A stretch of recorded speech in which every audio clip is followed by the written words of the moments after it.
Hello, and welcome to Jen Kitten Thoughts. No, you just do the bit. Please do it. No. Please do it. Jen Kitten Thoughts.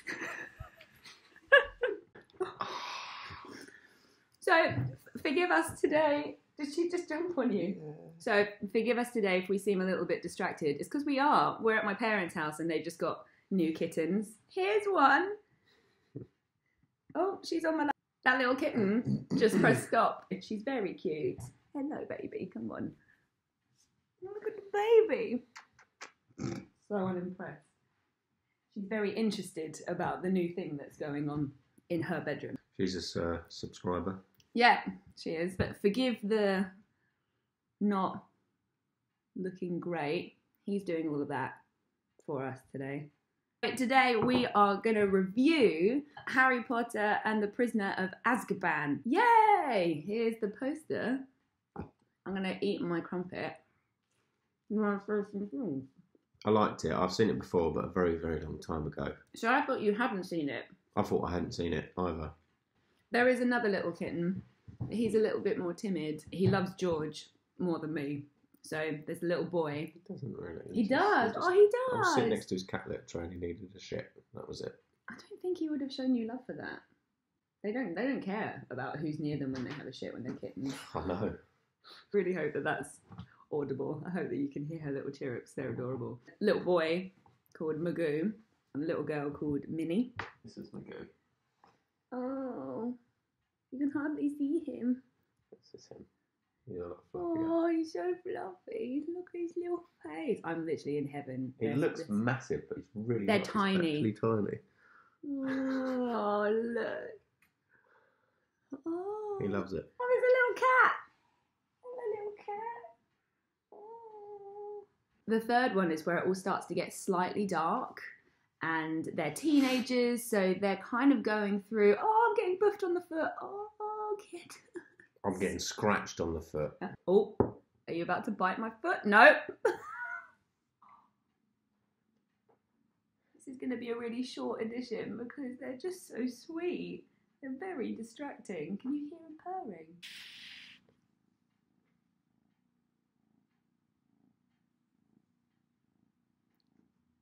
Someone's going to sample that and make a beat out of it, aren't they? I hope so. That'll be the next #1 hit. These kids today, they listen to anything.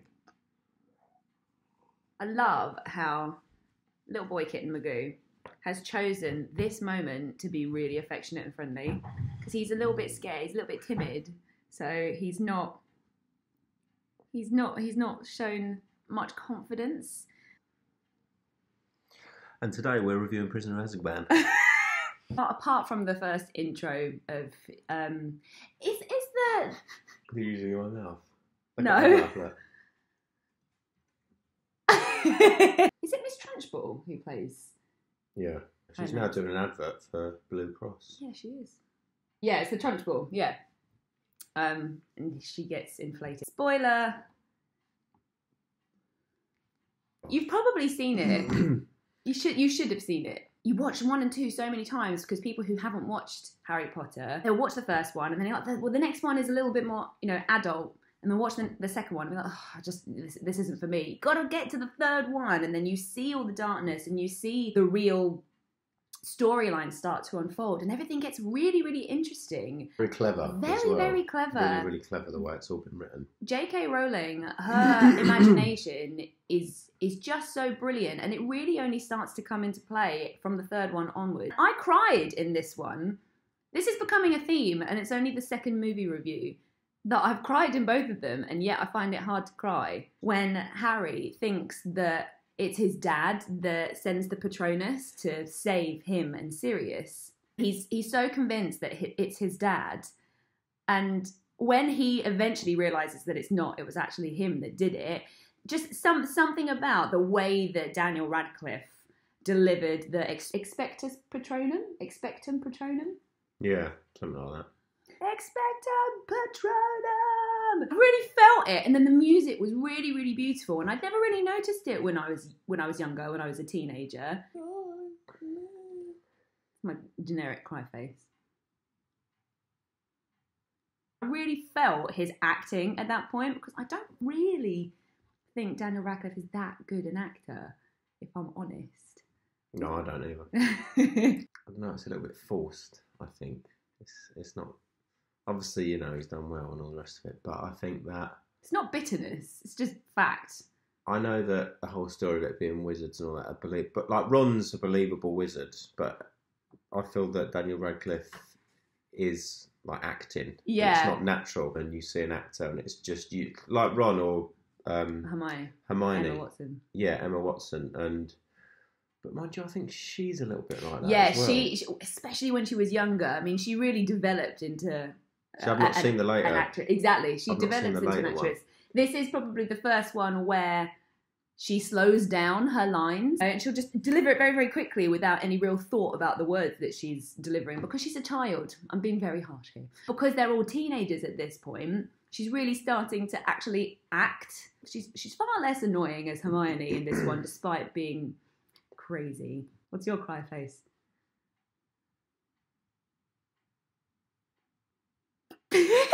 Acting! What did you think of the storyline about Sirius? I thought it was really good because I really like Gary Oldman and I know that he plays a good villain like he did in Leon. Oh, yeah. I was sort of looking forward to the villain aspect, but spoiler alert, meh, flashy dots and that. I was pleasantly surprised that he turned out to be the good one. Gary Oldman, he's a bit of a national treasure, really, isn't he? A national treasure. He doesn't really get enough credit for his...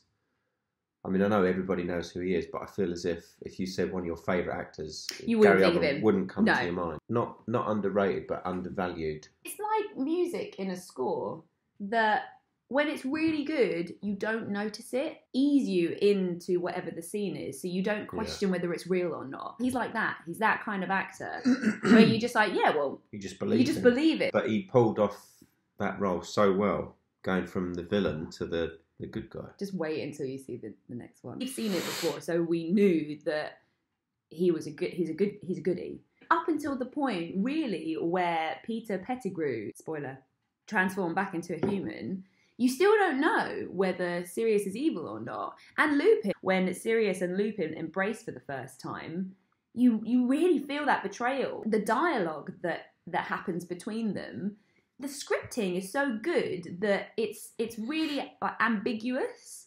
So you wouldn't know whether they were evil or not, or whether they were on Harry's side until that moment.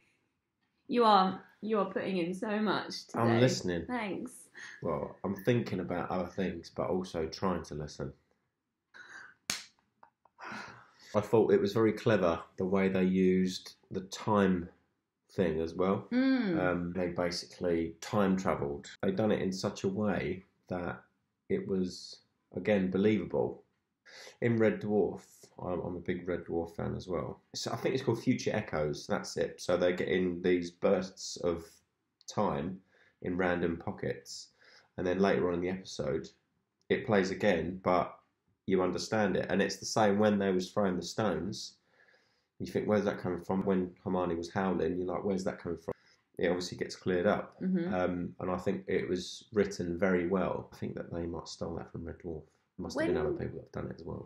Yeah, I'm sure there's some other science fiction writers that may have had that idea. I like to think of J.K. Rowling as being a Red Dwarf fan. That's a nice thought. Yeah. Let's just pretend that that's true. If you are, get in touch and let us know. She wants to know what we've got to say. You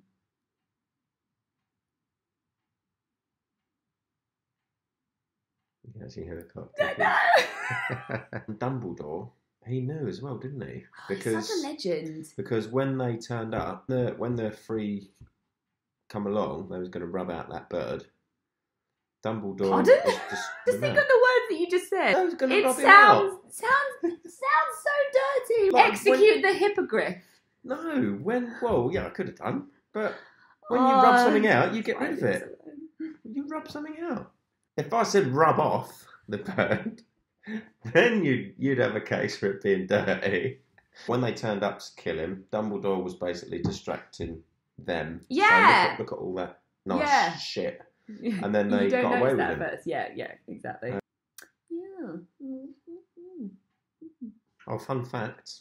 I was actually driving on A27 and Michael Gambon was in the car next to me. He was driving an Audi R8 next to me. And I drove past him and I looked and he didn't look back. Michael Gambs. Were you driving really fast? Well, it was on a motorway, so Yeah. 70 tops. Stay safe, kids. These are good, these videos. I think they're alright. Yeah, I've got to edit 25 minutes. Yeah. Gutted. Yeah. It's weird knowing, spoiler, that Scabbers, the rat, is a man for the whole of the first, second, and third movie. And for 12 years. No, I didn't think about Like, that, it's such a weird thing to think about in reality. Rat that is being handled by the Weasleys for 12 years. Exactly. I can't wait for you to watch the next ones. Yeah, I want to watch them today. Yeah. So once we finish this, I'll watch it. Come get your toast. Okay, darling. Well, what is it? Just making us some toast. Morrison's jam. Wouldn't it be cool if Gary Oldman was your godfather? Yeah. Malfoy is just such a prick. I mean, that is amazing casting because you really dislike him. You really want to punch him in the face. He's got a punchable face. There are other things that we've definitely forgotten, but we watched it last night and it's now the day after and I didn't write notes down, so that's my bad. Oh, diddly dee. Diddly dee. I'd probably give it like a 7 or an 8, I think. Okay, so why? Probably an 8 actually, because it was very good. I don't think anything's ever a 10 out of 10. That jam was pretty good. I'd probably give it an 8 out of 10, and I don't know why. What didn't you like about it to not even make it a 9? I think Daniel Radcliffe's acting is just... You can see that he's acting, and he's not natural. Actually, I'll upgrade it to a 9. I'll upgrade it to a 9. You think on this massive budget film, this huge multi-million pound spend film, that they would spend a tiny little bit of time with some of the children actors and say, can you deliver it like this? And they don't. I think that I saw Ian Brown as well in one of the earlier scenes, and I'd like to look that up and see if he was actually in it, because it really did look like him. We'll put a little link to see if it was him. But it was the tiniest cameo. He didn't even have a line. He was just like passing person in the pub. Ooh, say that 3 times fast. Passing person in the pub. Passing person in the pub. Passing person in the pub. Sounds like piss. I give it a 9 as well. For the same reason that it had everything in it. I really enjoyed it. It made me cry. Moved me as an adult. What made you cry the other day? Oh, Laurel and Hardy. Oh yeah, yeah. When I was watching the trailer for the new Laurel and Hardy film, it just made me a bit emotional because it evokes so many memories of being a kid and laughing and now you're not a kid anymore. Is that why you cry? I think we should stop it there.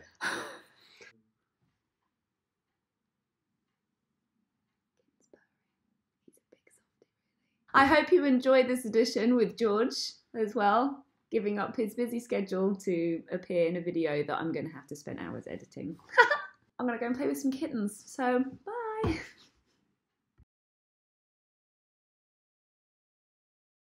Do 1, 2, 3. Okay. 1, 2, 3. Jen Kitten Thoughts.